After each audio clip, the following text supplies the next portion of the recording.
As the engine arrives on scene, the driver-operator will place the vehicle into park as well as into pump gear.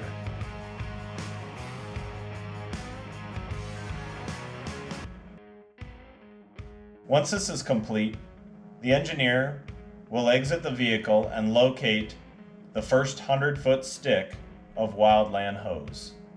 This hose should have the nozzle already pre-attached.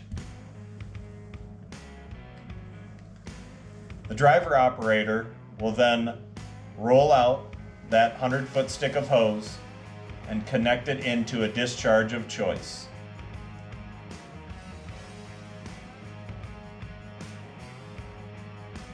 Once this is complete, the driver operator can then charge the hose line,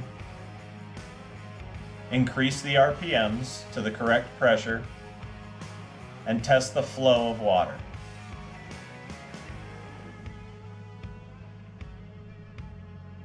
When this is complete, the driver operator can then proceed to the area where the fire is and lay a wet line or protection line down around the engine and begin initial fire attack. Simultaneously, while the engineer is completing his tasks, the officer and the firefighter will dismount the apparatus, don their personal shelter packs, as well as one simple hose pack per firefighter.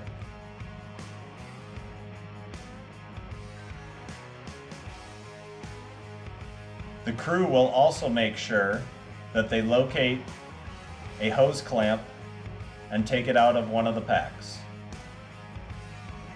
When the crew is ready to go, they will join the driver operator, take over the hose line, and begin initial fire attack.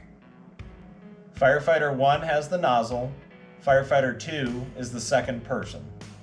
As the crew makes their push, Firefighter 2 will be looking back to see how much hose is left. When there is approximately 10 feet left, they will call out 10 feet, letting Firefighter 1 know that they are getting ready to stop. Once stopped, Firefighter 2 will unroll one of the hose rolls. Firefighter 1 will continue to spray water to create a safe barrier. When ready, Firefighter 1 will call for ready for clamp. Firefighter 2 will then clamp the hose line and then will proceed to hand the nozzleman the male coupling, and they will make their connections. When ready for water, the nozzleman will call ready for water. Firefighter 2 will then unclamp the hose line and they will continue their push on the fire. It is important that Firefighter 2 continues to look back not only for the hose, but also to make sure there are no rekindles behind the crew. Once again, Firefighter 2 will call out 10 feet, letting Firefighter 1 know that they are getting ready to stop. Once stopped, Firefighter 1 will continue to spray a wet line as well as deploy the second roll. Firefighter 2 will unband that roll, roll it out, and when the command of ready for clamp is given by Firefighter 1, Firefighter 2 will clamp the line.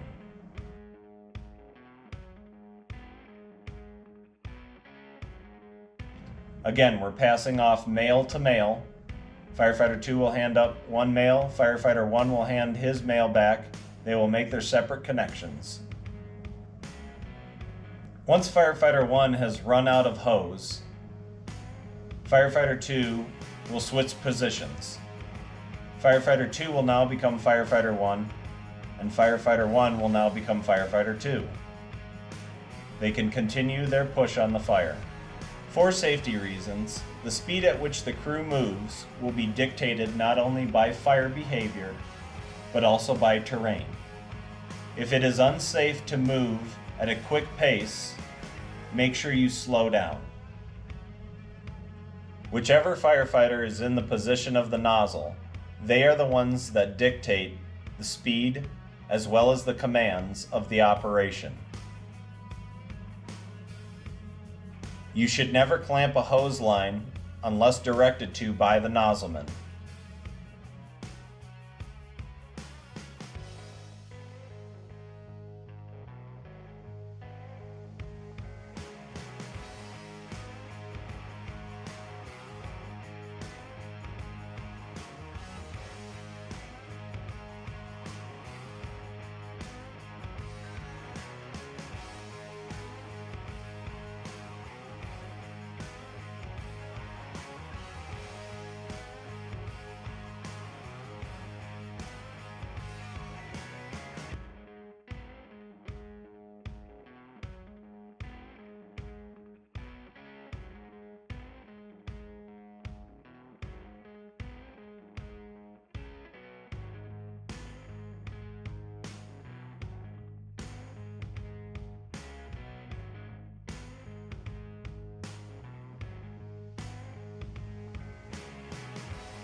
We roll our hose in a very specific way. It is 2 feet measured back from the female coupling to the beginning of the male coupling. There is a blue line marked on all Wildland hose. It is important that when rolling you make sure that the male coupling is flush with the blue line.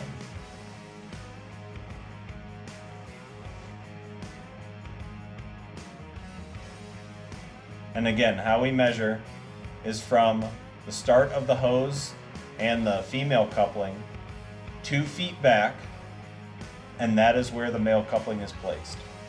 This will create a perfect roll every time. The firefighters will now flip the hose over, making sure that the male coupling is on the bottom.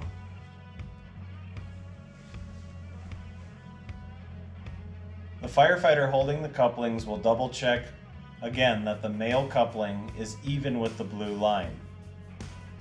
The firefighter at the other end will pull tight, creating a crease in the hose.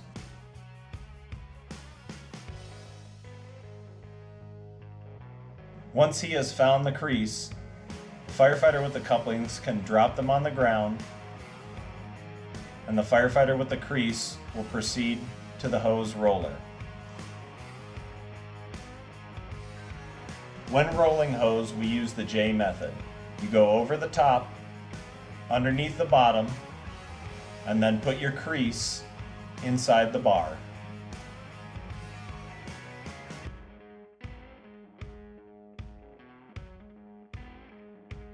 You may now begin rolling the hose, making sure that there's not too much tension pulled on the hose, as this will create problems.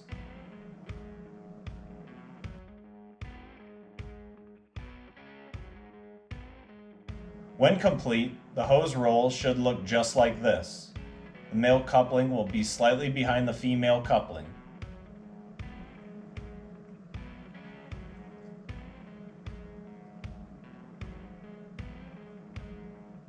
Once it's in this position, you can go ahead and band the hose roll while it is still on the hose roller.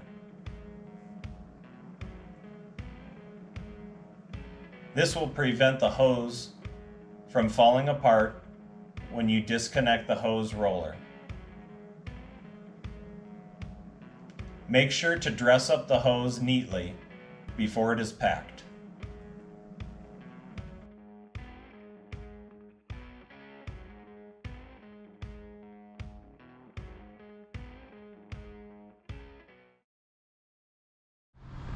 Alright, so I'm going to be going over loading of the new simple hose packs that we have. As you saw in the earlier portion of the video, how they get rolled, all that stuff, we had measured out everything when it came to female coupling to male coupling, having that good 2 feet of space to make sure that the hose rolls end up just like this here. This is our final product. This is what we need to finish at right here. The male has to be underneath the female, and the band going straight down the center, holding both of them together. So when it comes to the loading, it's really important that you're very meticulous with everything that you do on these packs. We wouldn't have a messed up hose load on an engine. We wouldn't put 1 3/4 or 2.5 back on the engine poorly. We want to make sure that it's done right to the same standard every single time. So what we're going to do is we're going to take our hose roll and we're going to place it in the pack. We're going to make sure that our female and our male couplings are facing towards the top. From there, I'm going to get the hose itself seated into the saddle here.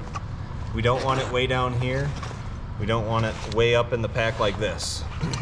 We really want it seated right perfectly in the saddle.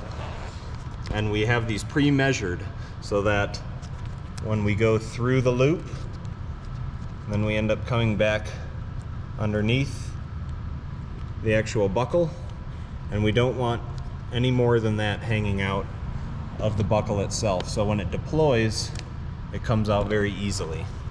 So seated in the saddle all the way down, go through the D-ring, up through the buckle, and then we go to our side straps.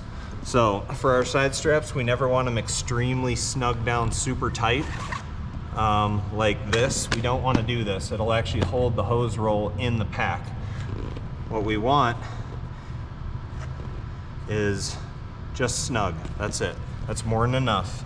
Then we take these extra pieces of strap and we just tuck them up and on top. Same thing with the next roll. Couplings on top. Start by folding over your top strap. Get that seated again in the saddle. Go through the D-ring, up through the buckle. And I always go to that 45-degree mark. I pretty much make sure that that's pretty much just flush with the buckle itself. So it should look like that at the end. Then again, we're going to come back up. Now that we have this portion taken care of, we're going to tighten our side straps up.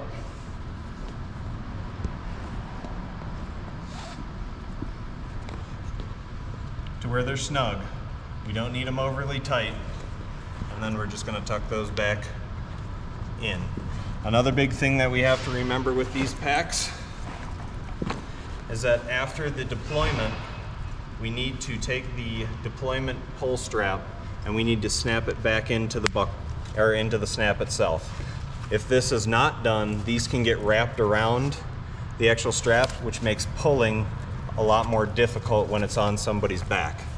So just make sure that you go up and in, snap that together. Make sure that, just like on an SCBA, we loosen up the straps for the next person that will be putting it on, and that is how one of these is packed.